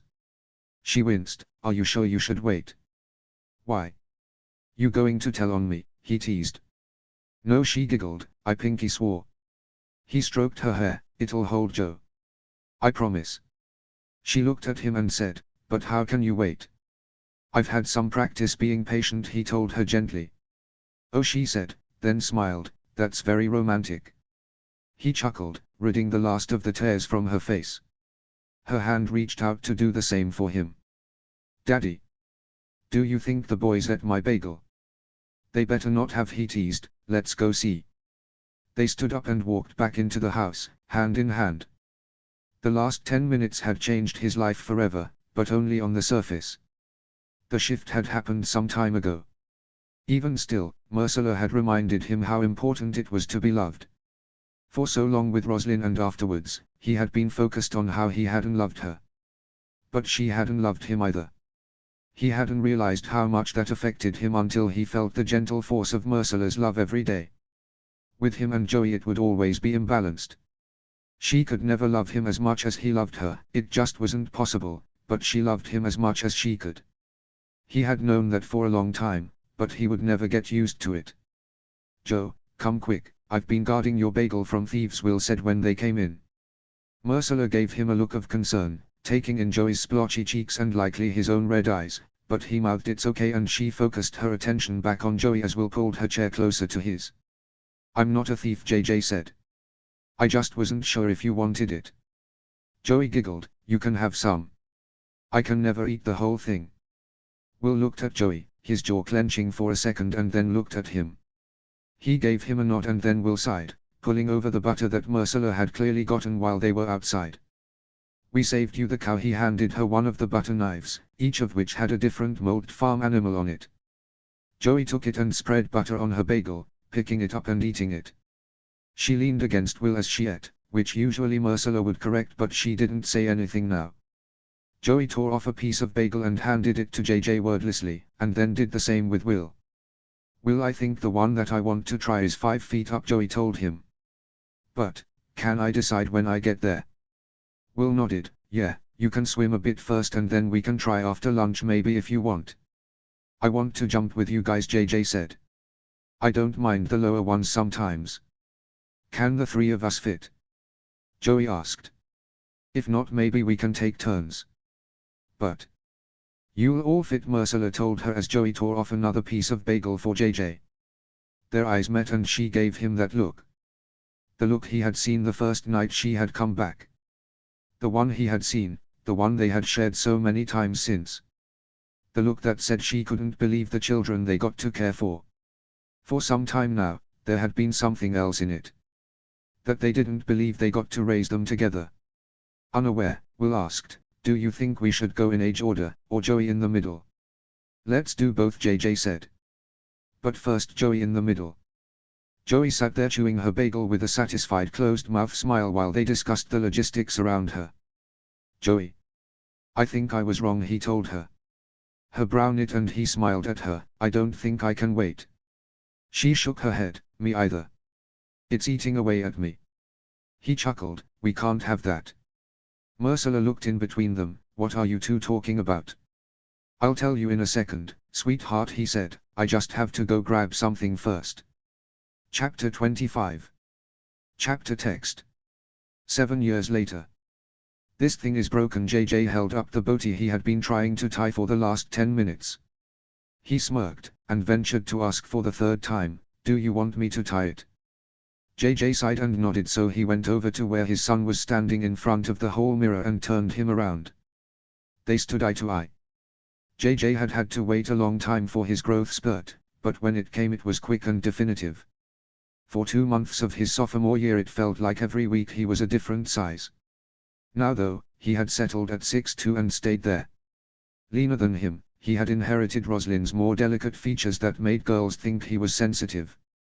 They had to admire him from afar though, because in a surprise to everyone, the boy who could find a new best friend everywhere he went had been dating the same girl since 8th grade. They were now in their junior year, off to their first prom, and their love showed no signs of waning. JJ had been recruited to play lacrosse at GMU, the best college lacrosse team in the country. While he and Ursula had been incredibly proud, both were really delighted that it was only a 2-hour drive away. Bran lived nearby with his husband Hojan, and they had a standing invitation to visit whether it was lacrosse season or not. He had no idea where JJ's girlfriend Bridget would end up, and his opinion on what the best outcome would be changed from day to day. Ursula wanted them to go to different schools. She loved Bridget, they all did, but she was afraid of them closing themselves off too young. In some ways it was good that it wasn't up to them, they would just have to wait and see. You're staying over, right? He asked JJ. His son nodded. Yeah, a bunch of us. And there will be what? He asked. JJ grinned. No streaking. Last year after his team's championship game, one of his teammates' cooler parents had allowed for an after party at their house. They had taken everyone's keys and gotten a keg, and the rest was history. Around 2 AM he had gotten a call from one of John's buddies at the police station, asking for him to come down there to get his son. Suggesting he bring an extra pair of pants. JJ had certainly not been the only one caught, and the kids had all been let off with a warning, but the sight of his son naked in a jail cell had taken years off his life. In hindsight it had also been one of the funniest things he had ever witnessed as a parent, and he would reserve the right to tease him for it forever. The doorbell rang as he finished tying JJ's boatie, and he and his son rolled their eyes. Sam Tarley was one of JJ's best friends and had a standing place at their dinner table, and yet every time he came over he still rang the doorbell. He opened the door, but instead of Sam standing on his doorstep, it was Will. Will, he grinned, stepping outside and wrapping his oldest in a bear hug. When he had gone off to college he had finally given up on the one-armed hug, and his son threw his arms around him, the two of them clapping each other on the back. He stepped back to look at him, wanting proof that this surprise visit was a good thing. Will looked as good as ever. He had to look up at him slightly, cupping his cheek. Get in here, boy, he told him. Will. JJ grinned seeing him. He watched his son's hug, feeling his heart near to bursting. Will was a sophomore in college at Vale University, a D1 football school that had recruited him hard. It wasn't the best team in the country, but Will had liked the coach and liked their emphasis on student athletes. A lot of the other schools after him spent a lot of time telling him how he basically wouldn't need to go to class. That hadn't sat right with rule following, flashcard making, extra credit doing Will. His choice had paid off. He'd gotten more playing time as a freshman than even one of his talent could expect, and this year he had started at fullback, the position he had been playing since he was 11 years old. Everyone was already talking about a career in the NFL, meanwhile Will called him from the library while studying for his criminal justice midterm. He had chosen pre-law as his major after having worked during high school and over summer vacations at his non-profit. You here to see me off for prom? JJ teased. Obviously Will grinned. Both of them knew who he was here to see. Before either could comment, though, their doorbell rang again. Will answered it, and around his shoulder he was able to see Sam Tarly gulp at the sight of him. Poor kid. It was like a bunny rabbit against a mastiff. Tarly Will greeted him. Empty your pockets. Will JJ laughed. And then his brow furrowed. Wait, what could be in his pockets? Will, Sam tried to smile, both of his parents and his younger sister Lena doing their very best not to laugh at him from where they stood behind him. I didn't know you'd be here. It's not every day your beloved baby sister goes off to her first prom, Will told him. There it was. The real reason Will had flown back, even though he was in the middle of spring training. Joey. He nudged Will to the side so that the Tarly family could come in. Like JJ, Sam was in a tuxedo. Lena, Joey's best friend, was wearing jeans and a sweater. He hoped she wasn't upset that she hadn't been asked to go. It was rare for freshmen to be invited. She didn't look upset, though, blushing at Will. Hey Will, she smiled, the braces that had yet to come off showing briefly. Usually she tried to hide them. Teeny Leeny Will wrapped a brotherly arm around her shoulders. Joe told me you got the lead in the spring musical. When is it? Where do I buy tickets? Are you signing autographs or do you have people for that now? Lena flustered madly under Will's attention, but gave him answers as best she could. He greeted Sam and Jilly, as JJ and little Sam made fun of each other in their tuxes. It seemed unbelievable they were going off to their junior prom. They still looked like babies, especially now all dressed up. Sam and Jilly would be going out to dinner with him, Ursula, Sangza and John. He was sure Ursula would want to cancel now that Will was home so that she could make him something homemade, but hopefully he was going to be here for the weekend and she'd have time to spoil him. A few minutes later, she came down the stairs. The sight of her back in Winterfell, her hand on the banister that she had once slid down backwards on a dare, never failed to warm his heart. She looked beautiful and happy, having spent the better part of the afternoon readying Joey for her first big dance. That happiness turned incandescent when she saw Will standing amongst them. Hey Mom, he grinned down at her before picking her up. Oh Will, Ursula said with a tearful laugh, you sweet boy, what are you doing here? Joey is going to die. Put me down, let me look at you. He obeyed her and she took his face in her hands, her brow furrowing. You look skinny. Everyone laughed at her. Will was the picture of health, but a disciplined athlete of pure muscle. Skinny he was not. Even still, she never thought any of their kids had eaten enough or slept enough or been hugged enough or laughed enough. Because of that, they always had. JJ, look, your brother is here, Ursula told him excitedly, hugging Will around the middle. No way, JJ teased, hey dude. Will chuckled, his enormous arms going around Ursula, who was trying to swat at JJ before pulling him towards her so that she could hold both of them at once. Turning around in between them, she straightened JJ's booty, telling him how handsome he looked before greeting the Tarlys. Mom. Joey called. Are you sure about the lipstick? He, JJ and Will all looked accusingly at Ursula, who whispered, it's tinted lip balm. Then called up to Joey, yes, baby, I'm sure. Come downstairs.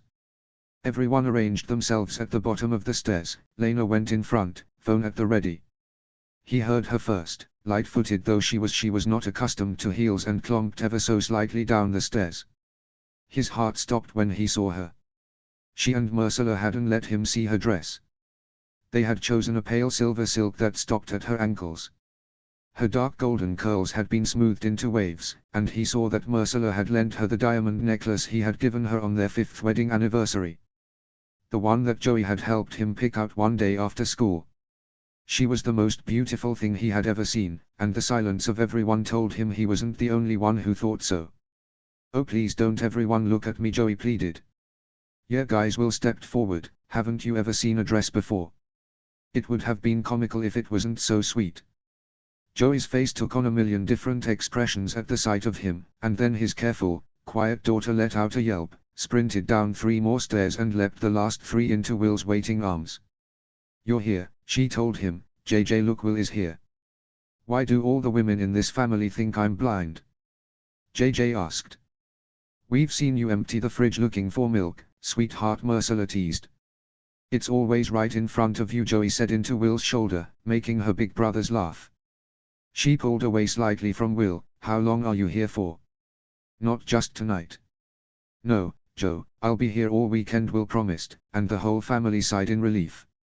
He then turned to Sam Tarly and said, and my phone will be on all night. Sam gulped and Joey chided Will, don't frighten him. Then promised Sam, he won't hurt you. Yes he will. JJ coughed into his elbow. He knows I won't hurt him, Joe Will said, without cause. If there was one thing he was certain about, it was that Sam Tarly would never give Will, or JJ for that matter, reason to hurt him. Joey and Sam, as each other's siblings' best friends, had been in and out of each other's homes for almost a decade. Sam had been gentle with her since she was 6 years old. He never made fun of her for reading when all the other kids were playing. When he was 15, he had spent all the allowance money he had saved up buying one of Joey's paintings that she was selling in one of Sangsa's charity auctions. On New Year's Eve he had given Joey her first kiss, but he hadn't tried to kiss her since, as though that had been enough for the time being. There were times when he felt like there was no way that Joey remembered her early childhood, but boys had been calling the house all year, hoping to God JJ didn't pick up, and she hadn't been interested in a single one of them.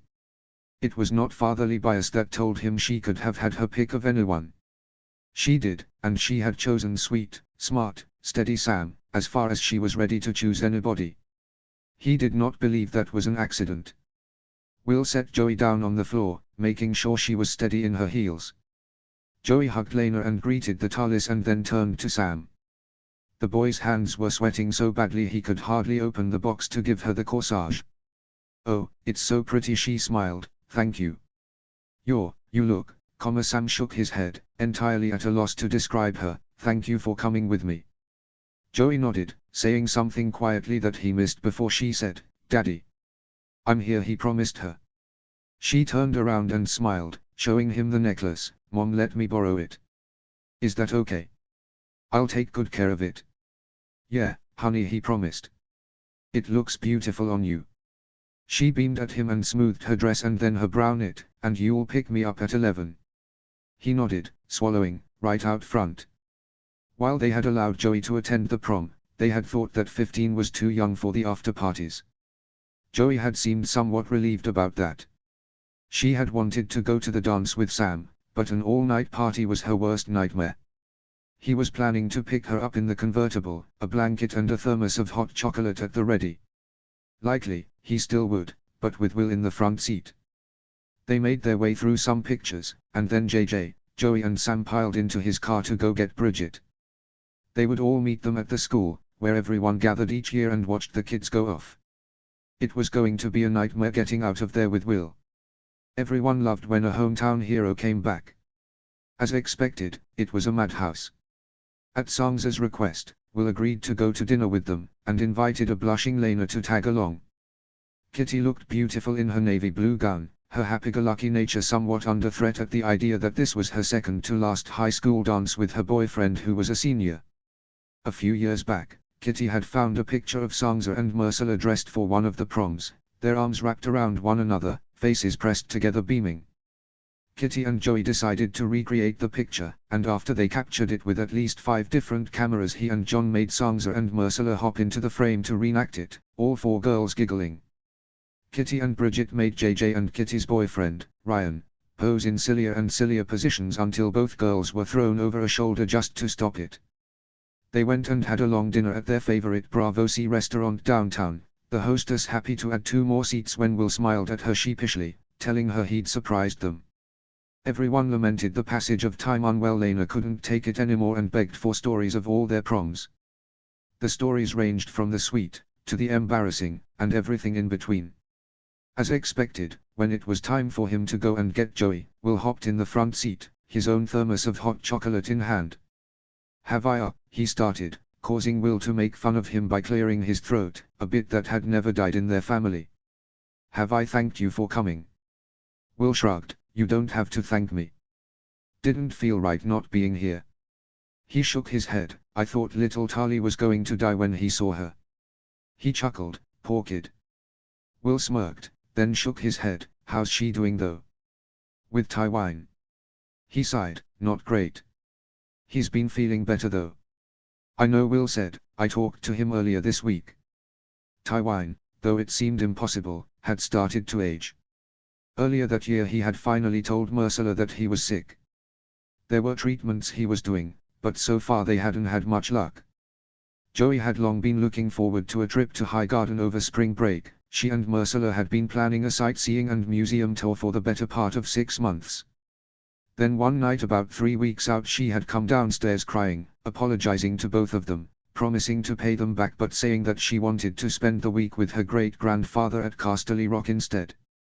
She and Marcella had stayed 2 weeks, and by the time he and JJ arrived on the second, Tywine had color back in his face and enough energy to sit outside in a wicker armchair beside Joey while she painted the cliffs in the morning light.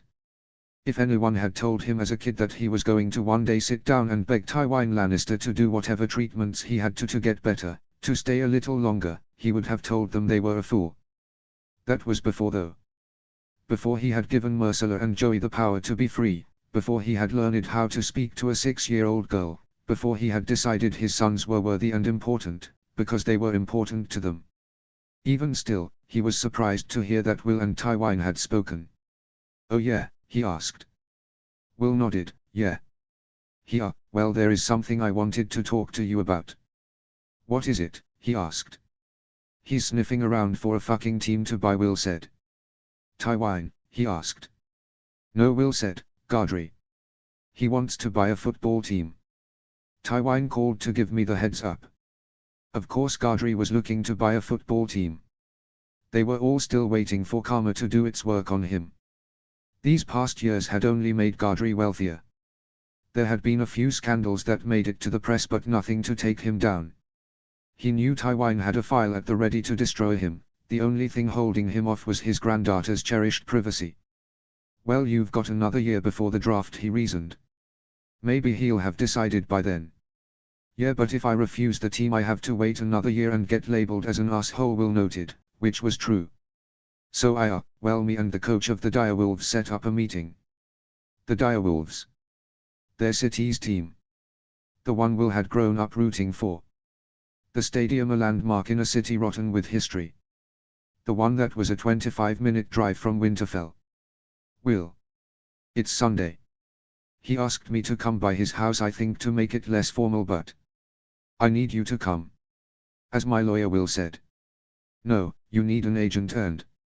"No," Will shook his head, "I don't care about the money. You guys have JJ and Joey covered. I just have conditions." He nodded, trying to collect himself. "All right, what are they?" 1. I want to finish school. If they are nabbing you pre-draft, that might be a problem.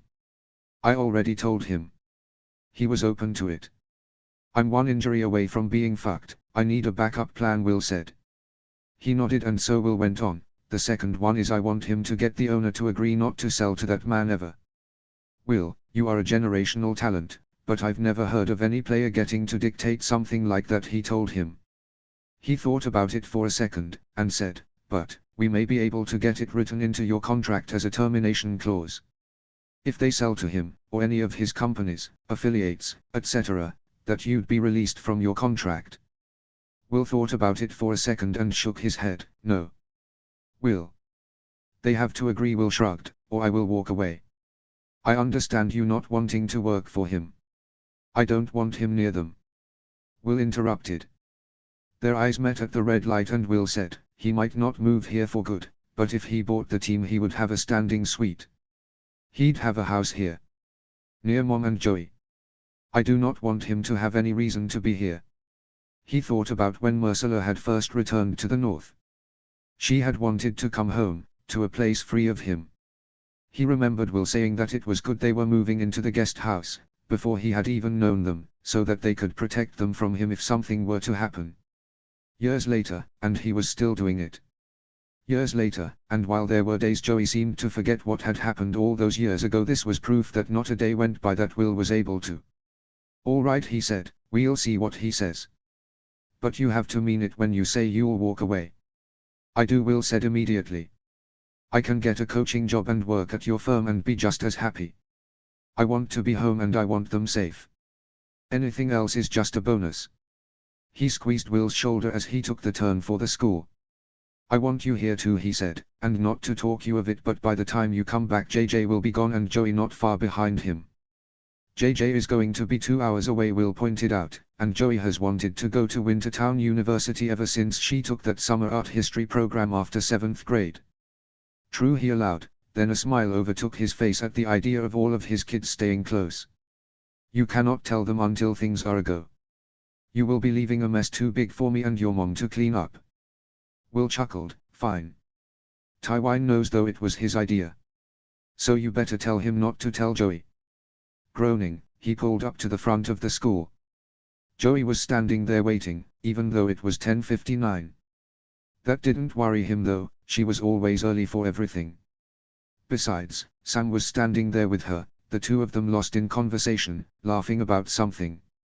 She had Sam's tuxedo jacket draped over her shoulders and her face was lifted up towards him like she would let him kiss her again if he tried. He wasn't all that thrilled about the idea of his little girl with a boyfriend, but the sight of her like that, happy and full of all the hope that came at the beginning of love, was too pretty to cause him much worry in the moment. Will didn't agree and honked the horn briefly. Oh. Daddy, Will. We had so much fun, Joey told them. Sam said that Mom's dance parties paid off. He looked at Sam and said, Ella would have given you a ball for tonight if you'd asked for it. Sam laughed, that's what Joey said. He glanced briefly at Will and then said to him, thank you for letting her come. I wouldn't have wanted to go with anyone else. He nodded, believing him, you're welcome. Sam looked between him and Will and then asked Joey, can I call you tomorrow?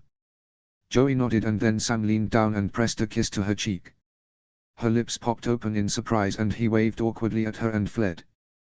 Joey didn't notice though, she just stood there, with his tuxedo jacket still wrapped around her shoulders as though she was in a dream. Joey, Will said. Nothing. Will turned to him and said, that better have been the first kiss of the night. I think it's pretty obvious that it was, he chuckled. Then to her he said, hey honey, why don't you let us take you home? She turned to him and blinked and then said, oh. Oh yes, I'm sorry Daddy. Will opened the door and got out, helping Joey into the middle of the bench seat. He got in after her and settled the blanket over her. When they were both buckled he pulled the car out of the circle and back onto the main road. Joey was silent, so he and Will were too. She looked down and said, oh. I stole his jacket. I didn't realize. Will sighed and looked at him over her head before nudging her, not to worry, Joe. Seems like he'll welcome the excuse to see you again. He caught sight of Joey's smile in his periphery, before she looped her arms around his and leaned her cheek against his shoulder. JJ and Bridget won a dance contest. Did you know he can do the dirty dancing lift? She asked them. She yawned. Kitty cried a little bit, but Ryan told me that he was the one trying to stay together. Apparently she thinks he would cheat on her, which he wouldn't because he is Ryan and he is totally in love with her. He is a complete fool for her, he agreed. And a total fool if he thinks he's going to convince her of anything, Will pointed out. Kitten's gonna do. What Kitten's gonna do? Joey finished. She then said to Will, did you come home to see me? What do you think? Will asked.